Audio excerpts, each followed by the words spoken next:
So today I will be performing the physical performance test. This test is usually used to look at the frail or well elderly adults. This measure looks at both the basic activities of daily living and IADLs. So that includes writing, dressing, eating, upper extremity mobility, ambulation, and also going up and down stairs. So there are two forms of this test. There's a 9-item test and then there's a 7-item test. The 9-item test has a maximum scoring of 36 points and a minimum score of 0 points, and the 7-item scale has a maximum of 28 points and again a minimum of 0. Lower scores indicate poorer performance. There is no standard error of measurement or minimal detectable change that has been established, but there is a minimal clinically important difference of 2.4 points for people that are between the age of about 77, 78 years old and mobility impaired older adults. So today, like I said, we're going to be doing the 9-item form for the physical performance test. So typically how they score the 9-item, anything between 32 to 36 points on the scale is considered not frail, whereas anything under 17 is unlikely to be able to perform the function in the community.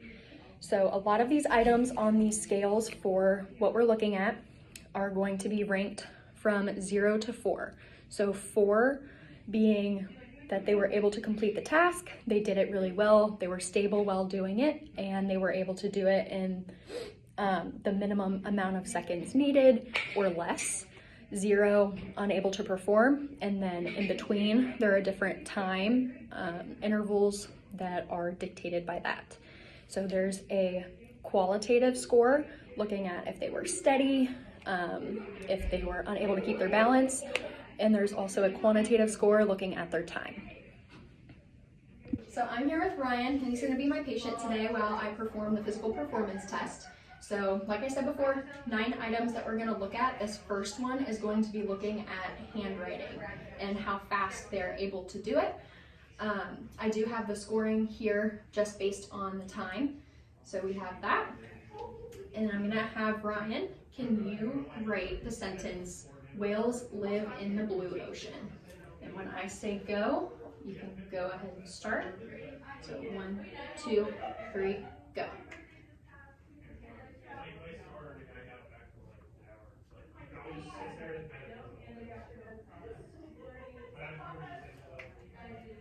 So he did that in 9.52 seconds, so that would give him a 4 on this sheet. Anything 10 seconds or less gets you a 4. 0 would be unable. I would give him a 4 for that, since he was able to write it, it's legible, and he spelled everything correctly. So the next task that I'm going to have Ryan perform is simulated eating. So we have a bowl placed on his dominant side with 5 kidney beans inside of the bowl. He also has a spoon in his dominant hand. What I'm going to have him do is when I say go, he's going to pick up an individual bean and place it in the coffee can on his non-dominant side. Again, we're looking for time with this. So anything less than or equal to 10 seconds is a 4. 0 again would be unable, and the time in between there would be separated between the 1, 2, or the 3. So Ryan, when I say go, you can begin and you can take one individual bean out of the bowl at a time and place it into the coffee can. Okay? 1, 2, 3, go.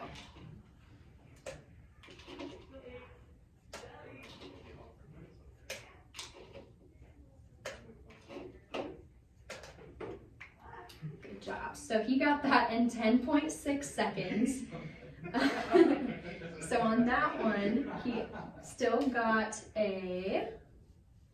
well, this time he got a 3. The cutoff was 10.5, so he was almost there. So the next test that we're going to do is reaching activities holding something that is weighted.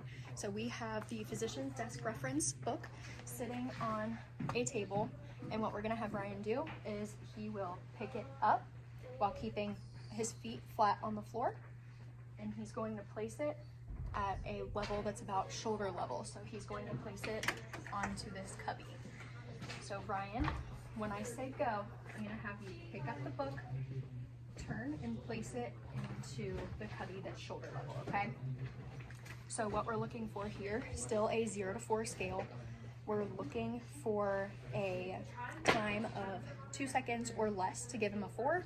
0 again, being he would be unable to complete this task. Ready? 1, 2, 3, go. 2.5. So he got 2.5 seconds on that one, so that would put him at a 3.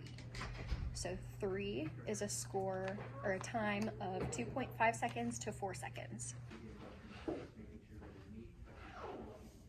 All right, so the next item on the list is going to be looking at dressing. So Ryan, what I'm gonna have you do is I'm gonna have you stand up for me, and then go ahead and grab that jacket so it's close to you. You can sit it on the chair behind you, or I can move this and you can sit it on the desk.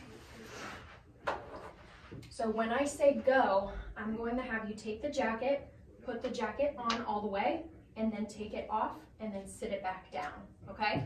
So again, with this, we're looking for time. This time, anything less than or equal to 10 seconds is a 4. 0 is going to be if you're unable to perform the task. So when I say go, you can go ahead and start putting that jacket on. 1, 2, 3, go.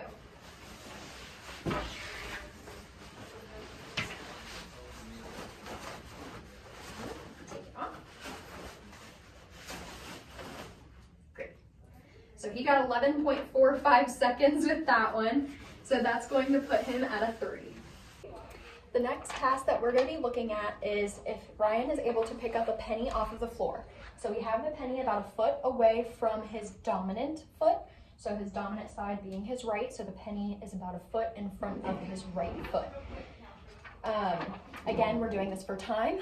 So Ryan, I'm going to give you the command go. When I say go, you can bend down and pick up the penny. I'm going to stop the stopwatch once you're standing fully straight, okay? So 1, 2, 3, go. So that took him 1.9 seconds, which is really good. That means he gets a 4. So for this one, the cutoff score for the full ability is less than or equal to 2 seconds. So he got that. 0 again would be unable to do that, and then the times in between would be split between the 1, 2, 3 score.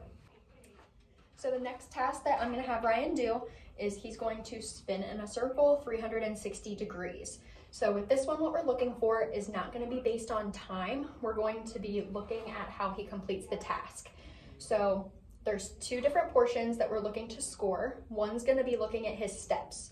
So you can either get a 0 where they have discontinuous steps, or he can get a 2 if his steps are continuous. The next category that we're looking at is if they're steady while they're performing the task. So if they're unbalanced all over the place while they're trying to do the turn, that would be a 0. And if they're steady, they have control the entire time while they perform this task, they'll get a 2.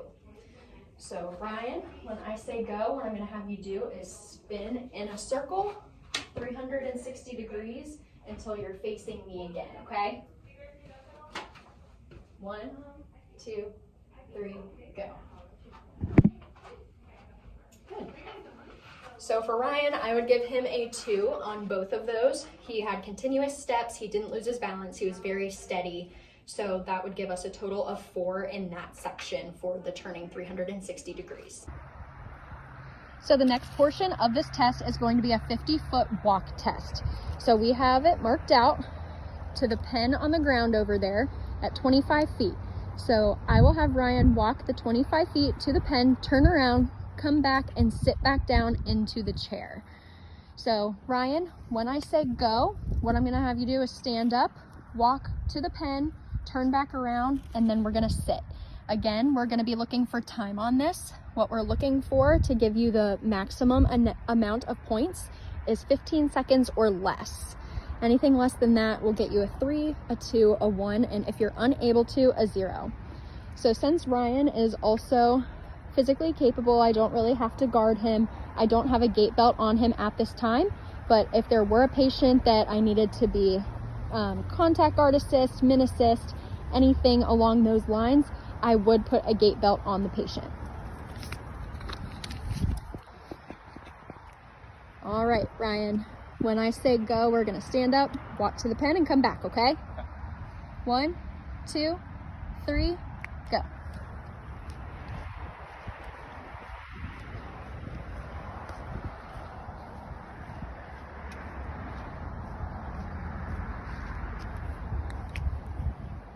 And he got that in 11.82 seconds. So that would get Ryan a 4 on this score. Okay, so for items 8 and 9, they're going to be done simultaneously. So they both incorporate steps. Number 8 is looking at the time it takes the patient to climb one flight of steps. So what we're looking for is less than or equal to 5 seconds to get full points. And then the other portion of the test for item 9 is just seeing how long they're able to go up and down a flight of steps.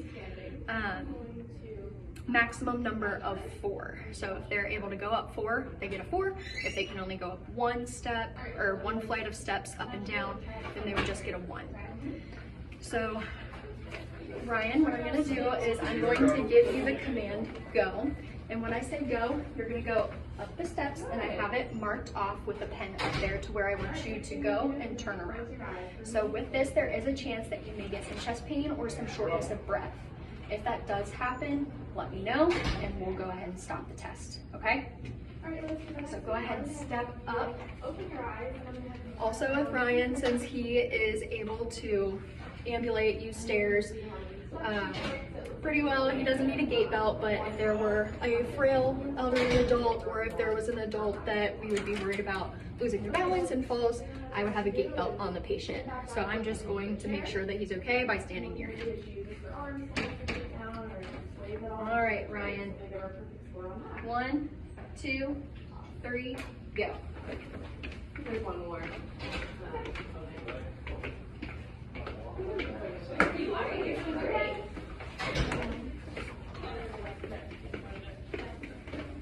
Alright, next part of today, I'm going to have an 8 component. I'm going to have to do.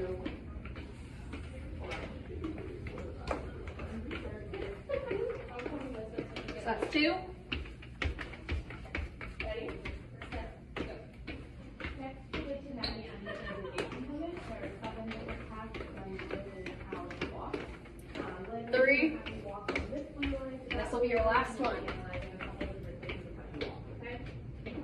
Go ahead and when I say go, you're going to stand up, walk, and All right, so the time that I got after he climbed the one flight of stairs, I got him at about 5.5 seconds, putting him at a 3 for item 8. He was also able to climb the maximum number of steps for item 9, so that would give him a 4 for that category.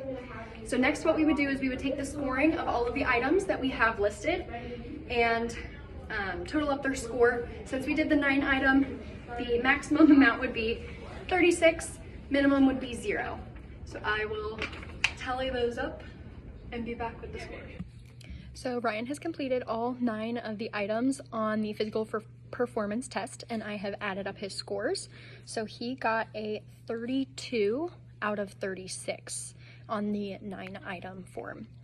So with that, as I mentioned earlier, 32 to 36 is still considered not frail. He is on the cusp of mild frailty, but at least he didn't get from the 17 to 24 range, which would be moderate frailty, or anything under 17, which would be unlikely to function in the community.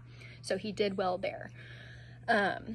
So also usually with the 9 item score, the normative data for that, the mean score for men and women aged 65 or older, which Ryan is obviously not 65 or older, would have been 21.8. So mean score would be still moderate frailty for an older adult. But with that being said, that's the physical performance test.